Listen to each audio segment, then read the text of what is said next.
Ассаламу алейкум туугандар, кандайсыздар? Назарыңыздарда кайрадан эле Базар жок каналы. Бүгүн 12 май 2023 жыл мен Чүй областы Садовый айылында жүрөм. Туугандар, ушул жактан бир сатылуучу үй бар экен, ошол үй жөнүндө силерге маалымат берейин деген.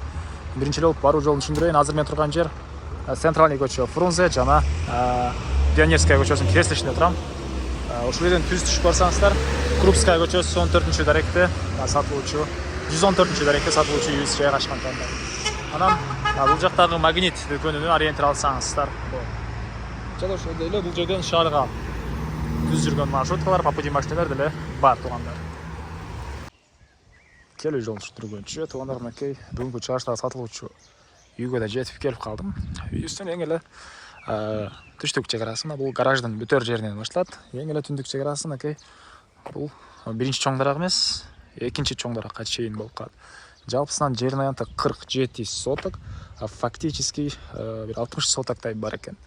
Бул жакта 200 квадрат метр болгон үйү, бул жакта мал сарайы, калитка, экинчи дарбаза, мына ушундай туугандар. Анан мынакей жолдор кенен асфальт. Жолдор кенен жана асфальт. Так, андан аркы көчө тараптан мынакей бул жерде гараж, дарбаза, пескалык болгон забор, калитка, дагы бир дарбаза.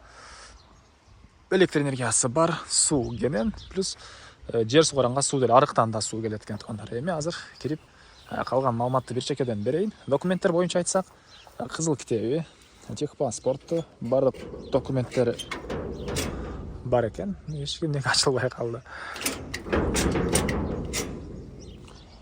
Калиткасын көрөйүн. Так.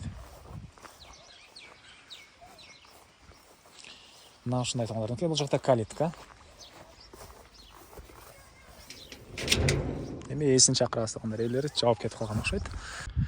Так, мынакей дарбаза ачылды туугандар. Так, Крупская көчөсү 114-даректе жайгашкан. Мектеп боюнча айтсак, жөө барып келген аралыкта 2 километрдей аралык болуп калат экен. Так, андан ары. Мынакей бул коросу, бул гараж мынакей ушул даражага чейин бүтүрүлгөн. Так, андан ары эмне? Бул жакта 200 квадрат метр болгон үйүбүз. Бул жактан да эшик менен кирсеңиз болот. Ал жактан да айланып, кийинки дарбаза могу калиткалар менен кирип деле айланып кирсеңиздер болот туугандар. Стенасы үйдүн бышпаган, кирпич жана тышкы тараптан мынакей текстура чачылган. И алды тарабы мондай стяжка, кененге эле машина баткандай жер туугандар, мынакей. Тамы мондай мен материал менен жалган, не деп койчу элем аны? Андулин. Андулин менен жалган туугандар. Так, андан ары эми кирип калган маалыматты бир чекеден берейин. Могу кире бериш эле пескоблок менен уланыптыр. Негизинен көбүнесе үйдүн толук түрдө стенасы бышпаган кирпич туугандар. Так, андан ары оң тараптан берип көтөрөйүн маалыматты. Мынакей бул жакта мондай бир бөлмө. Андан ары бул жакта дагы бир мондай чоң бөлмө, чыгыш тараптан жана түштүк тарабынан терезелер орнотулган, потолоктор гипсокартон экен. И бул жакта душевая кабина жана бир дагы мондай бөлмө жайгашкан туугандар. Так, андан ары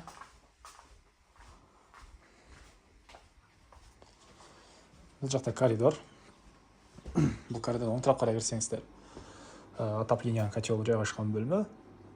И мондай кухня, көрдүңүздөр, кухонный мебелдер ишкилет, раковина орнотулуп, суу чыгарылган, газовый, электрический плиталар, жана бул жакта дагы душ бар экен. Раковина орнотулуп, суу чыгарылган, дуалдар, кафель, суу Сарстон менен жылыйт. Отоплениянын котелу, көмүр менен жылыткан котел менен үйдөн жылытылат. Андан ары бул жакта мынакей дагы бир мондай коридор. Бул коридордон көптөгөн эле бөлмөлөргө өтүп кетип калабыз. Оң тарапка кирсек, мына каттардан 2 бөлмө. Отопление материалдары туугандар.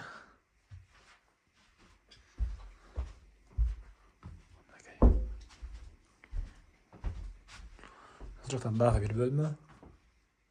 И бул бөлмөдөн дагы бир бөлмөгө өтүп кетип атат экенбиз. Мынакей. Так, андан ары түз келсек, так, дагы бир мондай бөлмө. Батыш тараптан терезе орнотулган, отопление батареялар жана Төрүндө чоң зал. Дуалдар обой, батыштан жана чыгыш тарабынан пластик терезелер. Ушундай эми. Короосуна чыта калган маалыматты бир чекеден берейин. Мен кале сатылуучу үйдүн короосундамын туугандар. Эми сиздерге андан ары калган маалыматтарды берейин. Үйдүн чыгыш тарабында эле мондай кенен дагы бош жер. Так. Окей, бул үйдүн түндүк тарабы. Бул жактан деле негизи кирүүчү дагы бир эшик орнотулган жана көргөзгөн туугандар. Мал сарай. Тапчандар, мынакей. Бул экинчи негизи кирүүчү эшиги. Үйдүн түндүк тарабынан көрүнүшү, тапчандар. Мынакей бактар, теректер, кыскасы мынакей чоң жер. Узун туурасы бул жакта 20-га 5,5 болгон мал сарай туугандар, мынакей. 20-га 5,5 болгон мал сарай. Экинчи мынакей кирүүчү дарбаза. Эң эле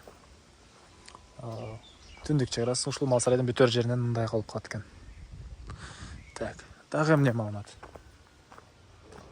Мал сарайдын ички тарабын көргөзөйүн. Тарабында сине бал эле бар туугандар, көп эле чөп баткыдай. Бул мал сарайдын ички тарабы. Акырлары өйдө тарабында кой кармаганга жер, бул жагы чоң уй кармаганга туугандар.